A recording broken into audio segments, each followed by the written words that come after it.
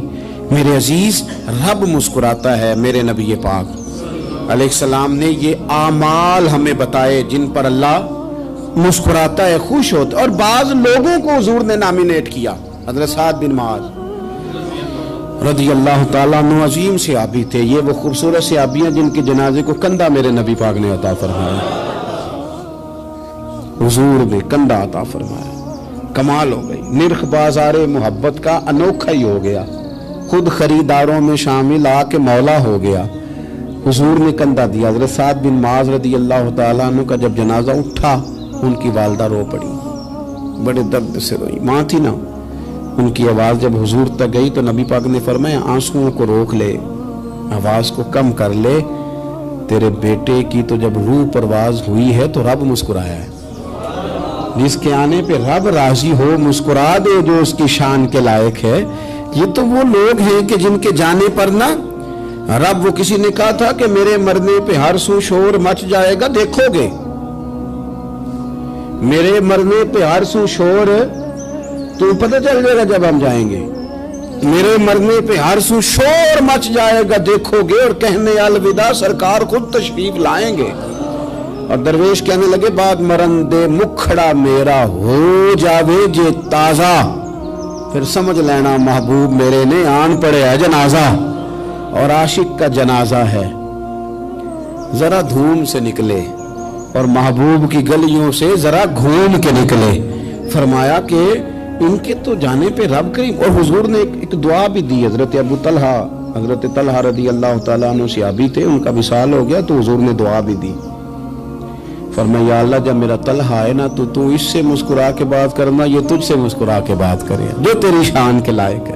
قرآن مجید میں فرمایا ان اللہ بالناس لرؤوف الرحیم، بے شک اللہ اپنے بندوں پر بڑا ہی مہربان اور نہایت ہی رحم کرنے والا، رؤوف اور رحیم ہے، بڑا مہربان ہے، کرم فرماتا ہے۔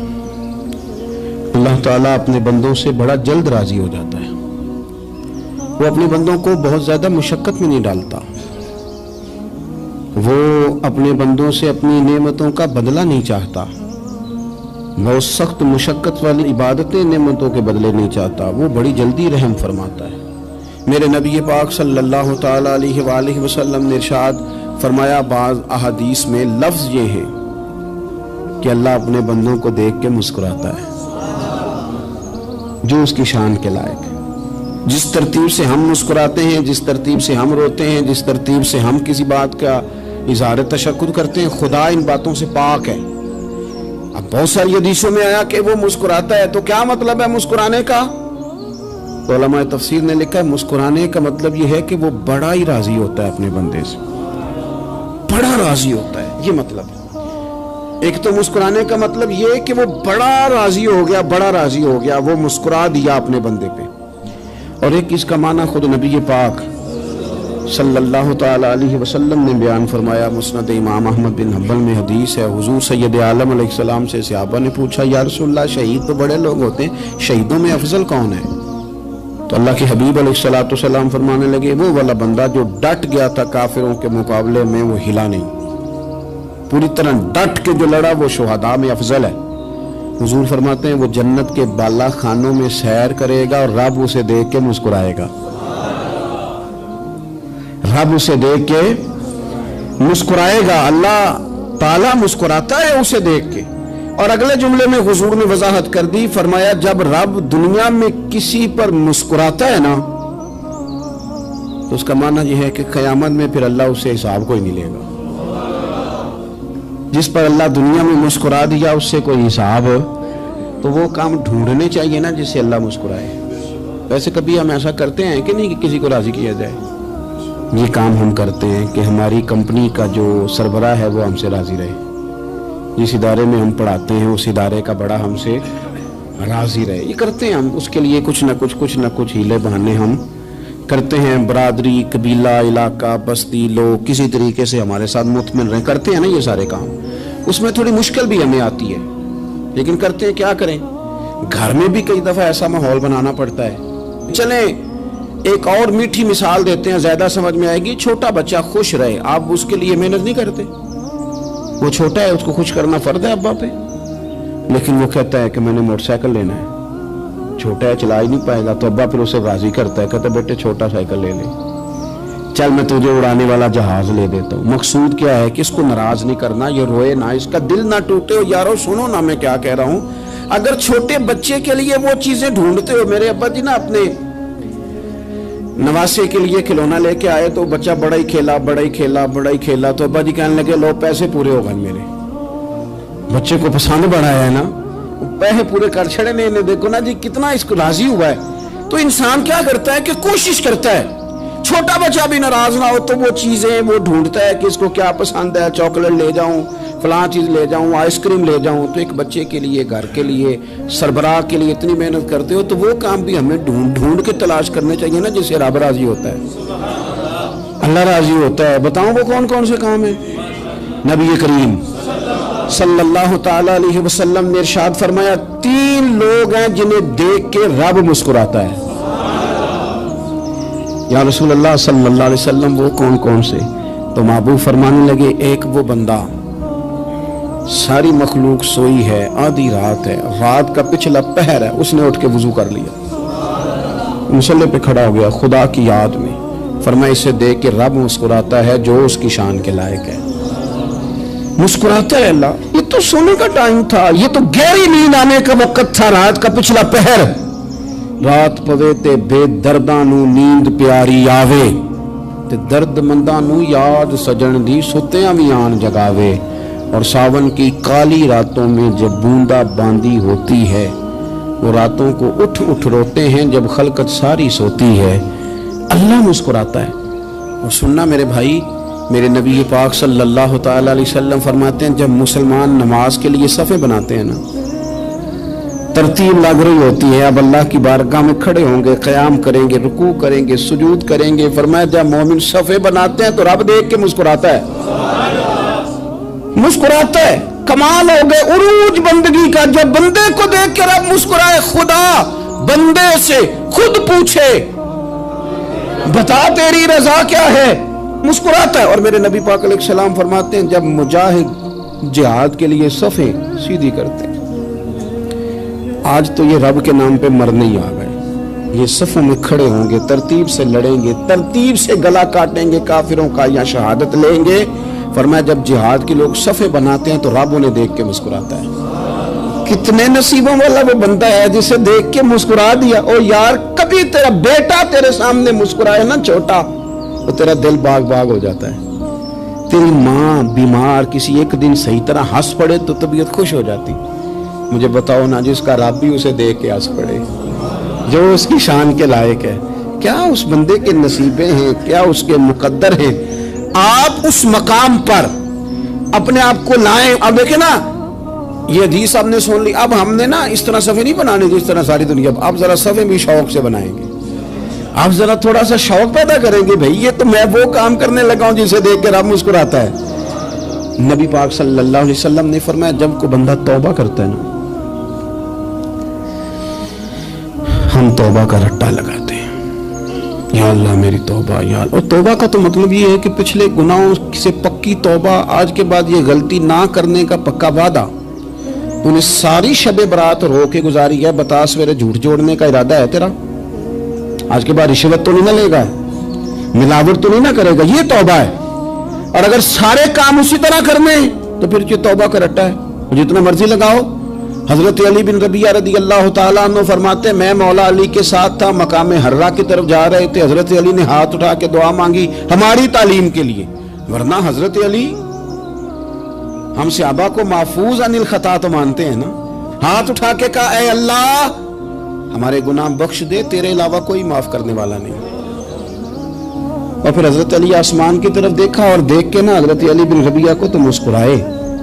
حضرت علی بن ربیعہ کہنے لگے حضور مسکرائے کیوں؟ وہ فرمانے لگے ایک دن میں حضور کے ساتھ اسی طرح آیا تھا، اسی طرح حضور نے دعا فرمائی تھی ہماری تعلیم کے لیے، اور پھر حضور مجھے دیکھ کے مسکرائے تھے اور فرمایا جب کوئی بندہ رب کی بارگاہ میں اس طرح استغفار کرتا ہے تو رب مسکراتا ہے، اور مسکرا کے فرماتا دیکھ لو میرے بندوں کو پتا ہے کہ میرے علاوہ معاف کرنے والا کوئی نہیں، انہیں پتا ہے، تم اس کی بارگاہ میں رجوع تو لاؤ، آؤ تو صحیح دعا سو لے کر۔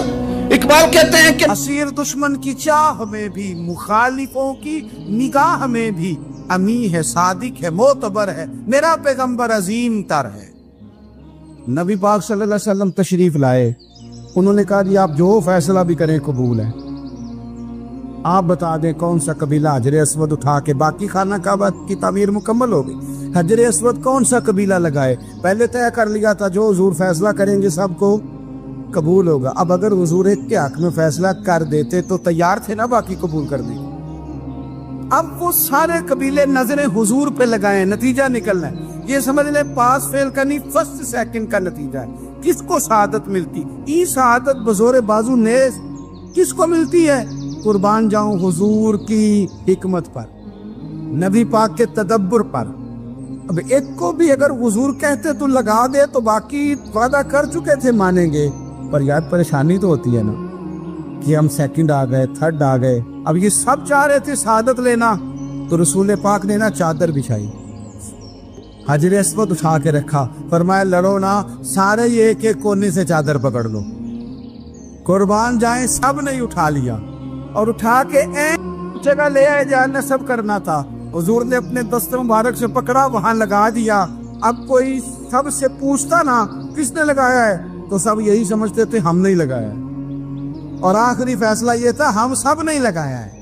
یہ حکمت ہے رسول پاک کی، تیرے آگے ہے یوں دبے لچے فصحا عرب کے بڑے بڑے، کوئی جان منہ میں زبان نہیں بلکہ جسم میں جان۔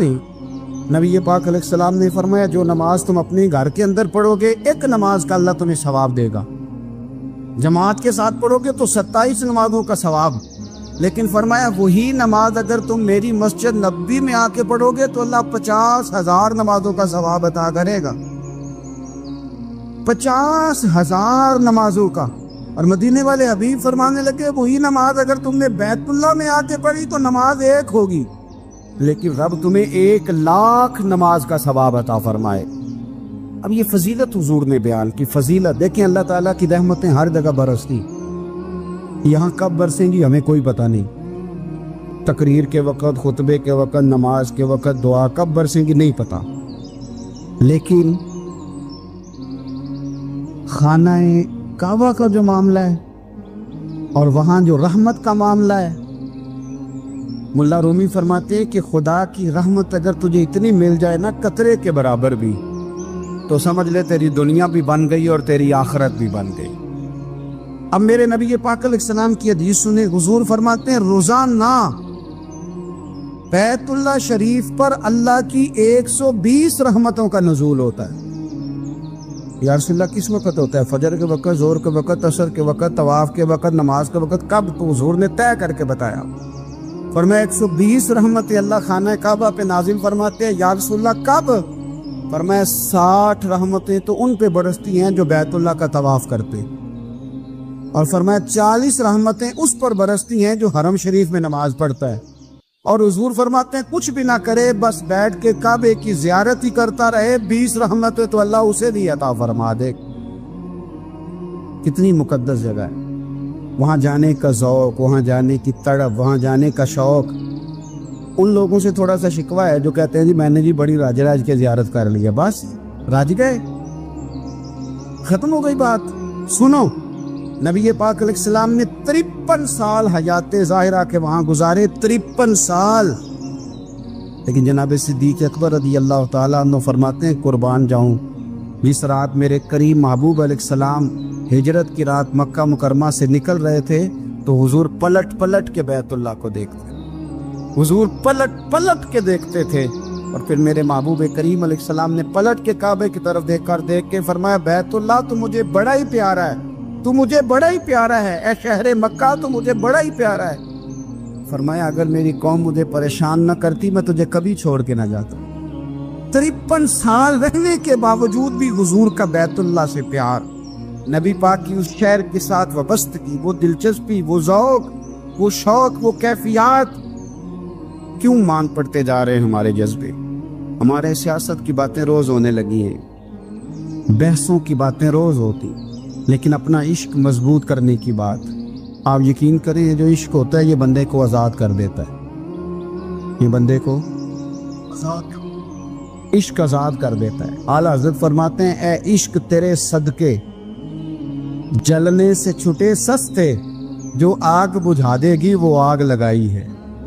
اور علامہ اقبال کہنے لگے اقبال سمجھاتے ہیں، وہ کہتے ہیں بجھی عشق کی آگ اندھیر ہے، اب مسلمان نہیں اب خاک کا ڈھیر ہے.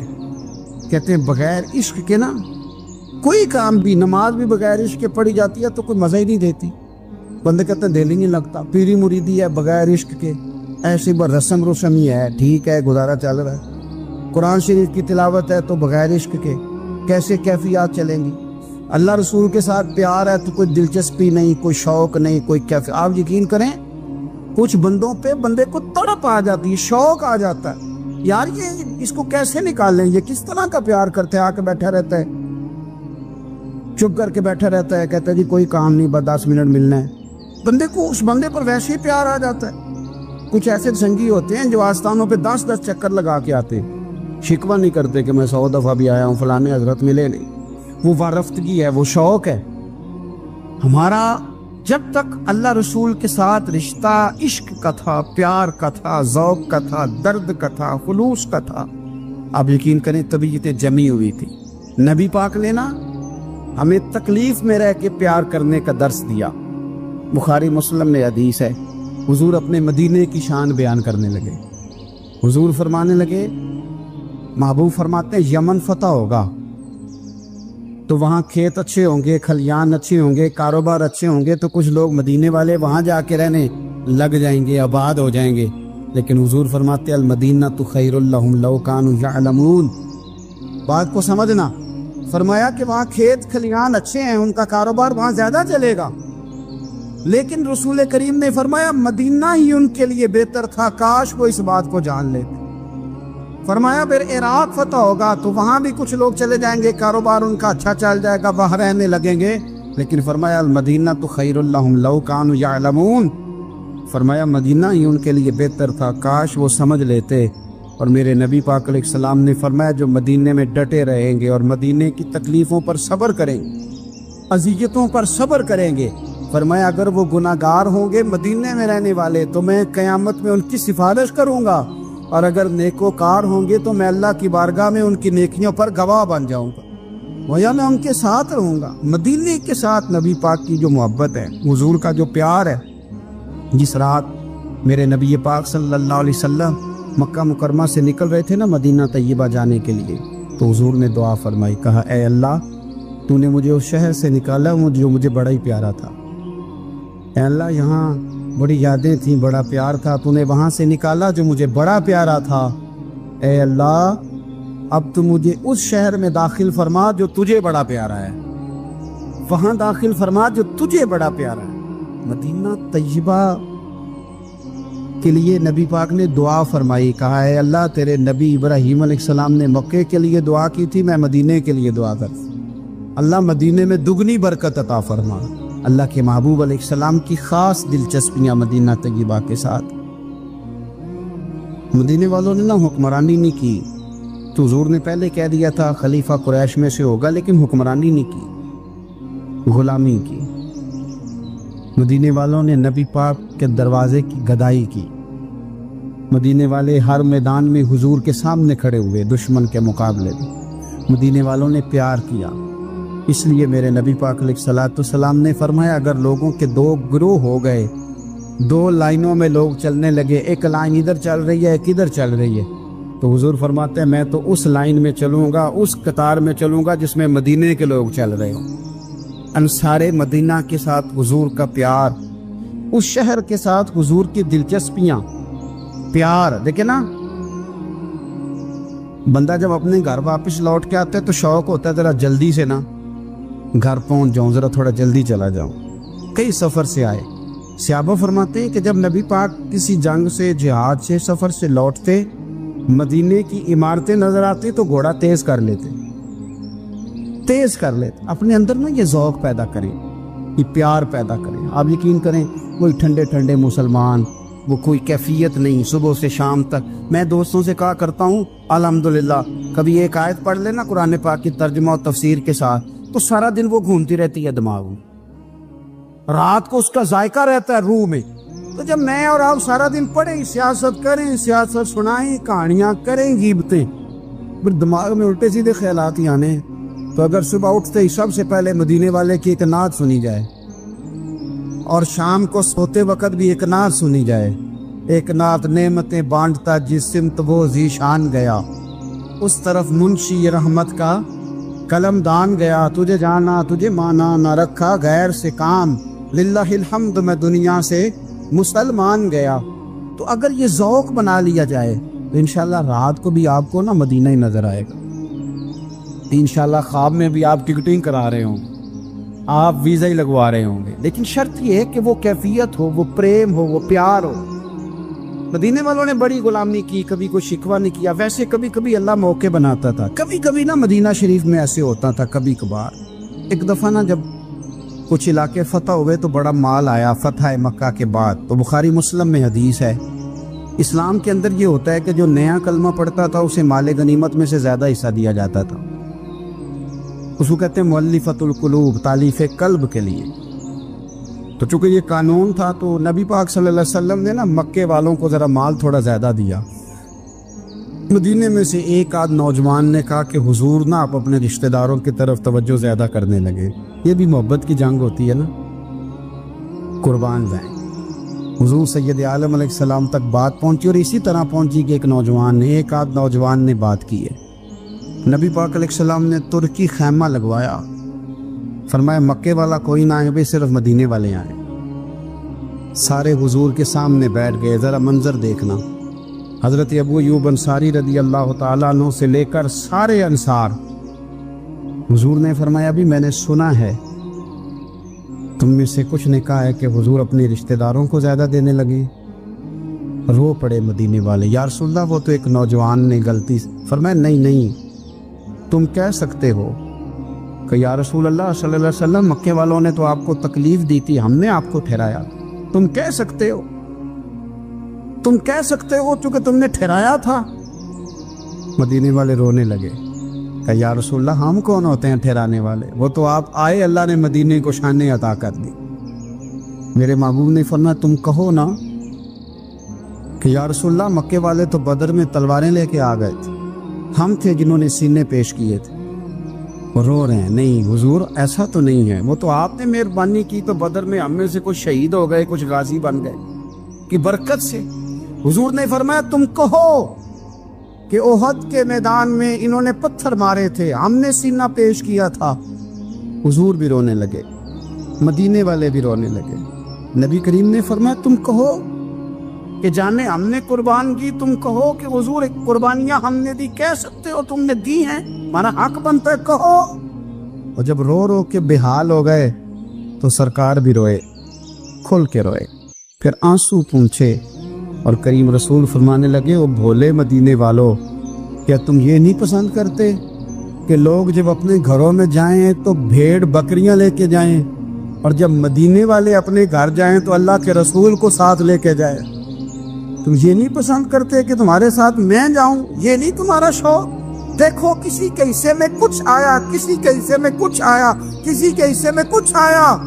مدینے والے وہ لوگ ہیں جن کے حصے میں اللہ کا پیارا حبیب آیا، تمہیں رسول کریم ملے، تم کتنے خوش بخت ہو، کتنے خوش نصیب ہو، تمہیں نبی پاک کا ساتھ ملا۔ حضور ہے، یہ ہے ارض جنت، یہ طیبہ کی زمین ہے، جنت بھی یہیں اور مال کے جنت بھی